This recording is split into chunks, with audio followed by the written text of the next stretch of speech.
Righto, let's start with a quick explanation of the class trial. Today we'll be looking at the murder of Santa Claus, big red fluffy happy man, whacked with a fatal blow to the back of his head. The murderer was one of you lot, and yeah, you gotta figure out who it was. If the killer gets found out, they lose, and get executed. If the killer gets away with it, they win, and everybody else gets executed instead. And why is it we gotta do it with this convoluted trial thing?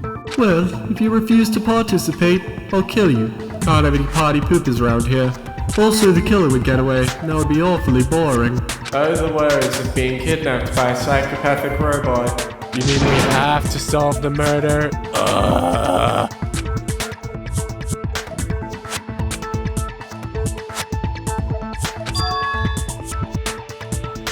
Well, the best first step is to look at all the facts we've gathered in our investigation. Santa's body was discovered in the second floor science lab at 12 p.m. The ones who discovered it were John and Jake, who then immediately called the rest of us over. Actually, it was more John's scream that did that. Why is Santa's blood pink again? When was the last time we saw Santa alive? I saw him at breakfast at 10 a.m. We all saw him at 10, you doof. I saw him enter the science lab at 11:15, and Remarkable was with me. I am Princess Celestia. Oh, and I guess Celestia was with us too. So therefore we can deduce that the murder happened sometime between the 45-minute gap of 11:15 and 12 p.m. That's a big gap. Anybody could have walked in that entire time. Nobody has an alibi. Actually, I was with Pumpkin the whole time. Yes, trying to sell me a comb if I recall. Is that really an alibi though? What if you're just co-conspirators? If I was the murderer and got away with it, that would basically be suicide for Pumpkin. You're just saying that to cover your own ass.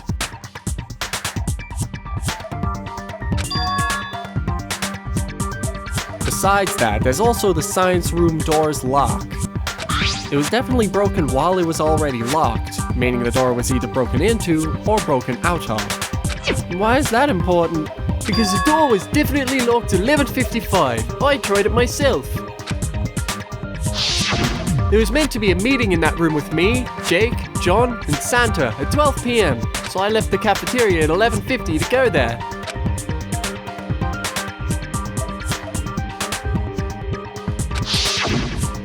I arrived 5 minutes early and saw that the door was locked, so I thought the meeting was called off. Yet the door opened fine when I arrived 5 minutes later. So sometime between those 5 minutes, the murderer must have broken out of the room. Shame, because if I saw who that was, they'd be dead. Thanks, but we don't need a recap of the history of your strength. Another issue is that the lock was broken internally, unlike traditionally where, you'd hit it. Well, I don't know about you, but I think this is a pretty open and shut case. It was obviously Scott. What? You can't just say that. You can't tell me I'm the only one that notices how obvious this is. Scott, as the murderer, literally just has to make up whatever he wants and he's off the hook. As the most recent one to show up at the crime scene alone, he's obviously the culprit.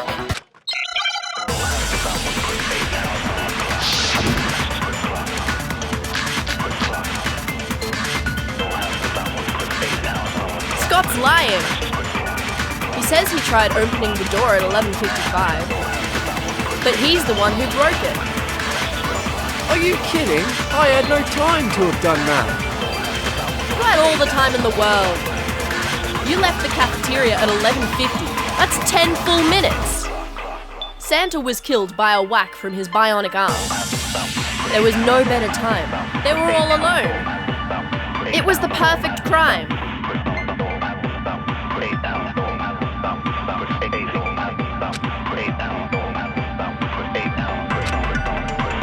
Scott's lying. He says he tried opening the door at 11:55, but he's the one who broke it. Are you kidding? I had no time to have done that. You had all the time in the world. You left the cafeteria at 11:50. That's 10 full minutes. Santa was killed by a whack from his bionic arm. There was no better time.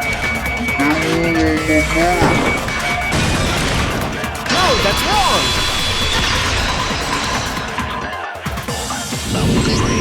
Cash, there's a serious flaw in your argument. What? You say that Scott could have killed Santa completely risk-free because they were completely alone. Yeah, duh. They were going to have a meeting in that room not 10 minutes later, not just Scott and Santa. But both Jake and John were on their way, and Scott had no way of knowing when they were both going to arrive. Well, that one's easy. He just made sure to watch both of their movements to make sure they weren't arriving early. No, that's also impossible. Because Scott was in the cafeteria for at least the past 30 minutes. I saw him myself, along with several others. There's no way you could have scouted Jake and John so intently when they weren't even in the same location. In fact, this proves Scott could not have been the one to do it. He was the only one besides John and Jake that knew there was a meeting scheduled in there at all. Alright, I guess you got me there. Well, somebody had to have broken that lock. If it wasn't Scott, who was it?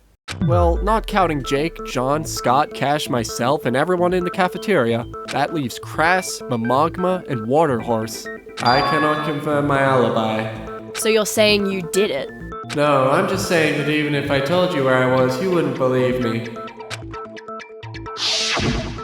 For the record, I was sitting by the door to the roof, alone. Alone all day since breakfast until I heard the body discovery announcement at 12, where I came down myself to investigate.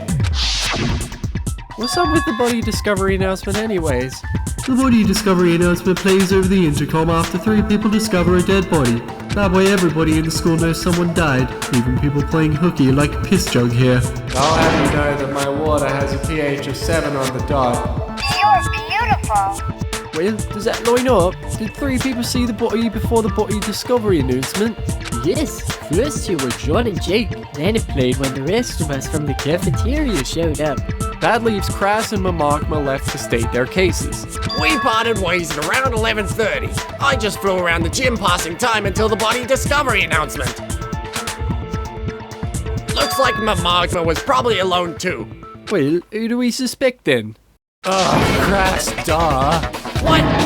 Unlike the garbage reasoning Cash thought she had, I know for sure I'm right. Motive. Crass has a super obvious motive, while the other 2 couldn't give a rat's tail. I would never. How dare you? Just own up to it, you're the murderer.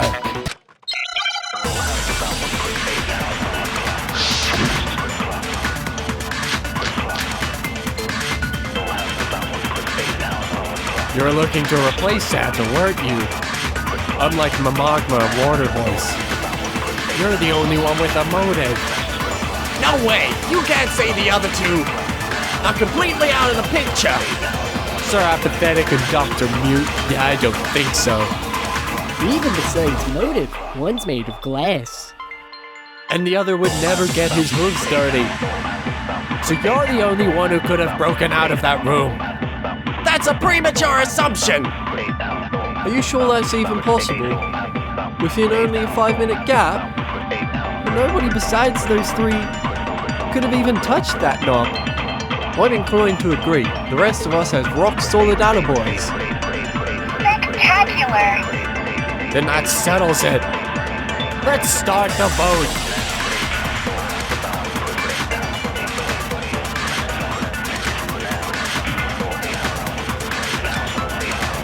You're looking to replace Santa, weren't you?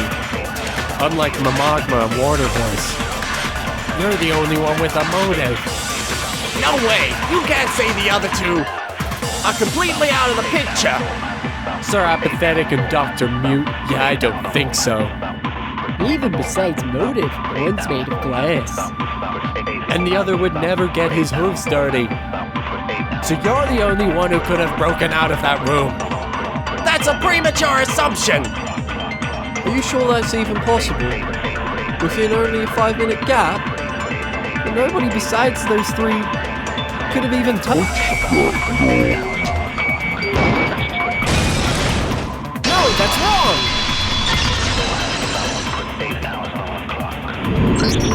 No, there was an opportunity for someone else to break that lock. And I believe the evidence is in Jake and John's testimonies. Huh? But we didn't see anybody else.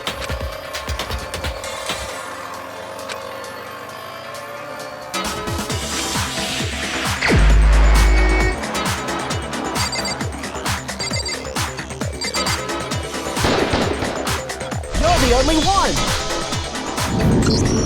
Jake, it had to have been you. No, it wasn't.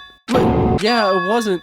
What are you talking about? I still think it was Crass. Yeah, hey, hold on a second, at least hear me out. I was with him the whole time. I didn't see him break the lock. Yes, you were.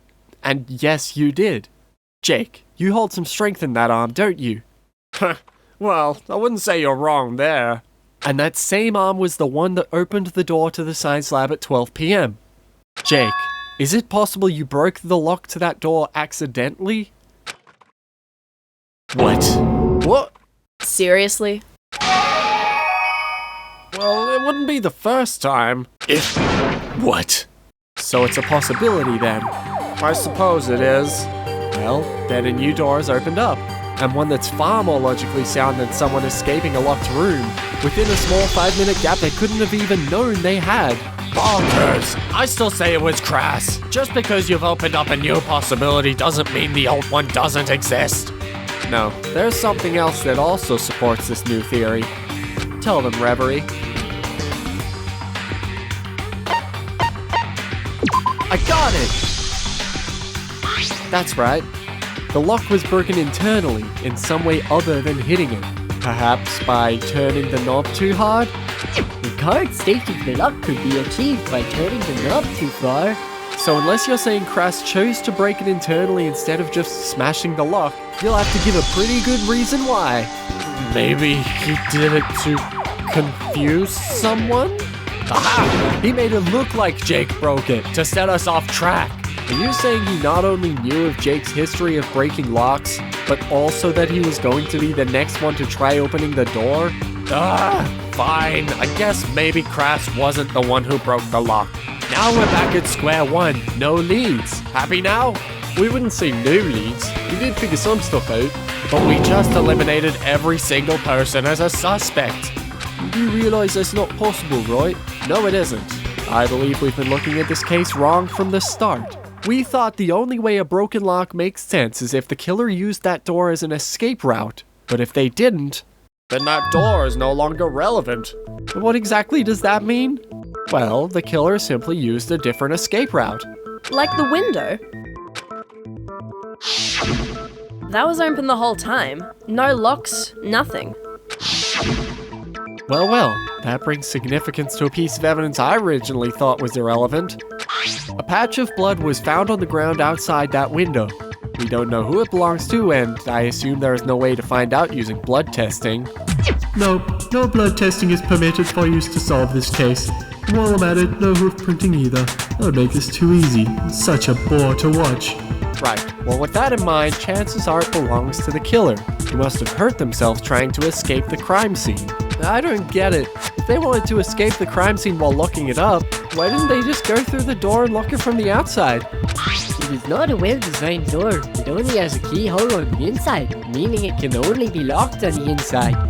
Actually, that's why that room was chosen for our meeting. Weird design choice aside, keeps intruders out. Where is the key to that door anyways? We couldn't find it actually, even after a thorough search. Maybe they destroyed it or dumped it somewhere far, far away. Under my rule, absolutely nothing may leave the school ground, and I most certainly would not let any school property get damaged. No, the key to the science lab is still intact. How odd. Ugh, why are we focusing on this right now? Did nobody notice we have the answer to who the killer is literally right at our fingertips? We don't have fingertips. The killer is the one who injured themselves trying to jump out the window, right? So whoever currently has a wound on their body is the killer. Speak up then. Who here has wounds? Not me. Nothing on me. I'm clean too. I'm a princess. Are you a princess too? Shut up, Celestia. Let's get on with this then. Even if your body is covered, we're gonna find out eventually. We'll all strip down if we have to. Alright, you made it weird. What was that, Crass? Got something to say? I might have a bit of a gash under my wing. Aha! So it was you all along. No, it's not from what you think. It's from, Oh, clamming up, are we?